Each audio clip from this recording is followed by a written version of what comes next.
In this video, I'll be talking about the two words ratio and proportion and how they work in mathematics. A ratio is a statement which can be written several different ways, telling the relationship between two or more items. Let's say that you have one donkey for every two lions in a zoo.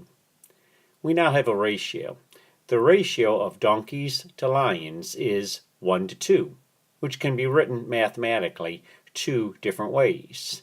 You can see I have in the green, the first way it can be written is you can write it as a fraction. 1 donkey over 2 lions. It can also be written another way, and I have that way number 2. 1 donkey, and then a colon, and then 2 lions. Most of the time, we will be using fraction notation to show ratios rather than using the colon. All a proportion is a statement saying that two ratios are equal. In that previous slide, I had said that at a zoo, for every 1 donkey, there are 2 lions.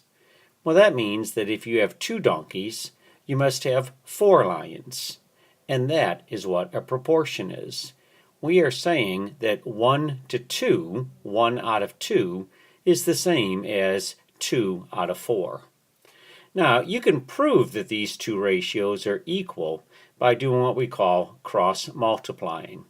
By cross-multiplying, I am going to take the numerator of one of the fractions and multiply it by the denominator of the other fraction, and then do the same thing with the denominator and the numerator of the other fractions, of the other parts. And you can see that I have 1 times 4 on the bottom is equal to 4. 2 times 2 is equal to 4. And since the two products are equal, we know that the ratios are the same, which means that we do have a proportion. We can use the idea of cross-multiplication to solve proportions, which will become very important later on with our percentage work. Let's say that we have the proportion 3 out of 6 is the same thing as 5 out of a certain number, and we don't know what it is. In order to go through and solve that, we could go through and we can cross-multiply. We know that 6 times 5 is equal to 30. That must mean that 3 times something also has to equal 30. And obviously, 3 times 10 is equal to 30. So that says that 3 out of 6 is exactly the same thing as 5 out of 10. Here's another example. If you have 6 out of 9, 6 out of 9 is the same thing as what out of 12? I'm going to go through and I'm going to cross multiply again. I know that 6 times 12 is equal to 72. That must mean that 9 times something also has to equal 72.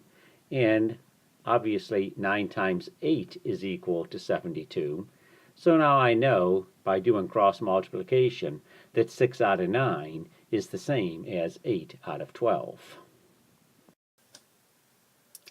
You can use the ideas of cross multiplication and proportions to solve everyday problems. Let's say that you are given a problem that says you have a recipe that calls for 3 cups of flour for every 4 cups of sugar. How many cups of flour do you need for 15 cups of sugar? Well, the very first thing that I go through and do is I go through and I set up my first ratio. I think it is important to go through and label the ratio. So I have, it says flour, and I have 3 cups of flour. And how much sugar do I have according to that first ratio? I have 4 cups. So I have 3 cups of flour for 4 cups of sugar. Now I have an unknown ratio because it says how many cups of flour do I need for 15 cups of sugar. So now I am going to go through and I am going to set up my other ratio.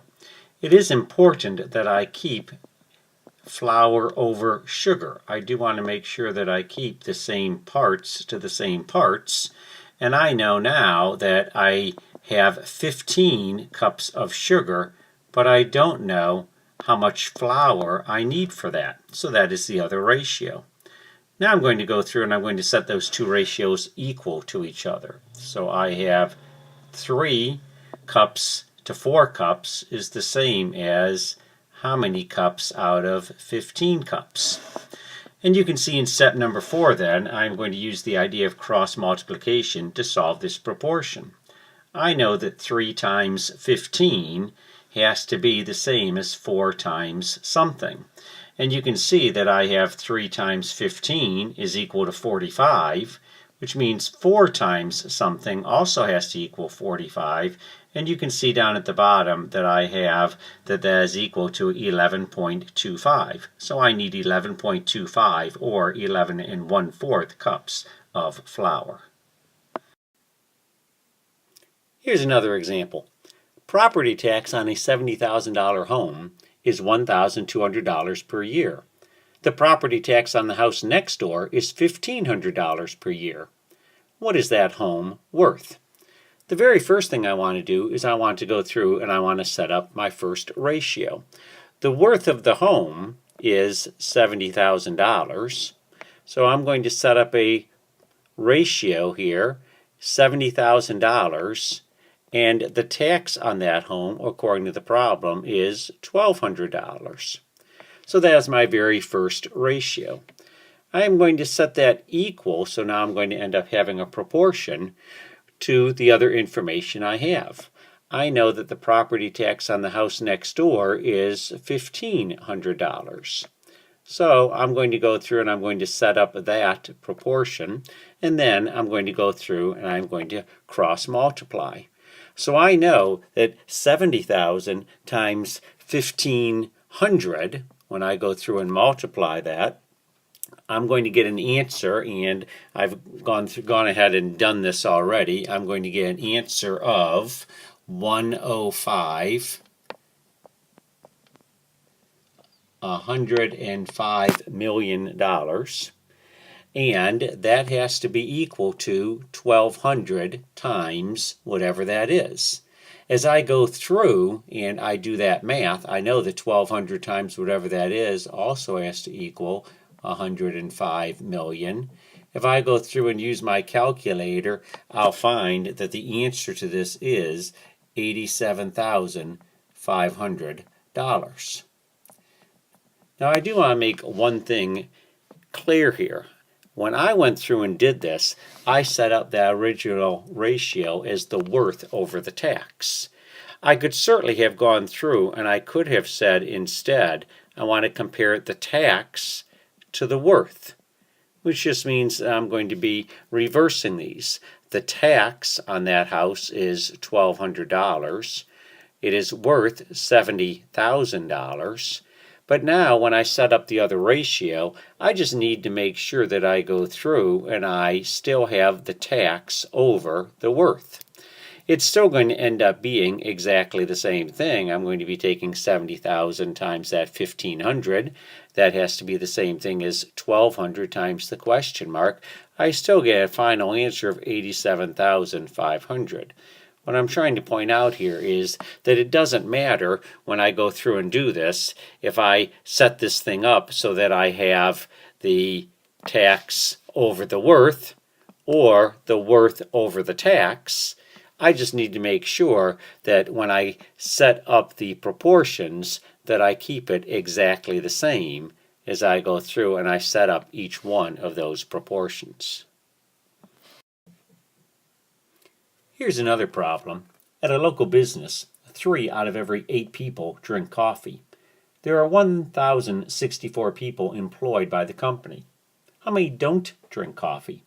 What I'd like you to do is I'd like you to pause this, go through and set up a proportion, solve it, and then turn this back on again and see how you solved it compared to how I might go through and solve this. Okay. Perhaps you solve the problem this particular way. If I were to set this up, one way I could go through and I could set this up is I could set this up by writing my first ratio. I have coffee drinkers. I'm just going to put the word coffee. to the number of people, and it is 3 out of 8. For my other ratio, I know that there are a total of 1,064 people in the company. So I am going to set that up, but I don't know how many of those people do drink coffee. Now, when I go through and I solve this, I'm going to multiply 3 times 1,064. That gives me 3,192. And so I know that 8 times something also has to give me 3,192. And when I go through and I do that math, I get the question mark is equal to 399. So that means 399 out of 1,064 people do drink coffee. But remember, the question asked how many don't drink coffee. So you would need to go through and answer that question, and you would need to subtract 1,064 minus 399, and you would get your final answer of 665 people don't drink coffee. I point this out because there is another way you could certainly have set this up. Rather than going through and setting up this problem with the number of people that do drink coffee, I could have gone through and I could have figured out the number of people out of 8 that don't drink coffee. So I could have set this up and said 5 out of 8 is how many out of 1,064. And then when I go through and I solve this, then I would end up getting that exact answer of 665 if I went through and solved this particular problem.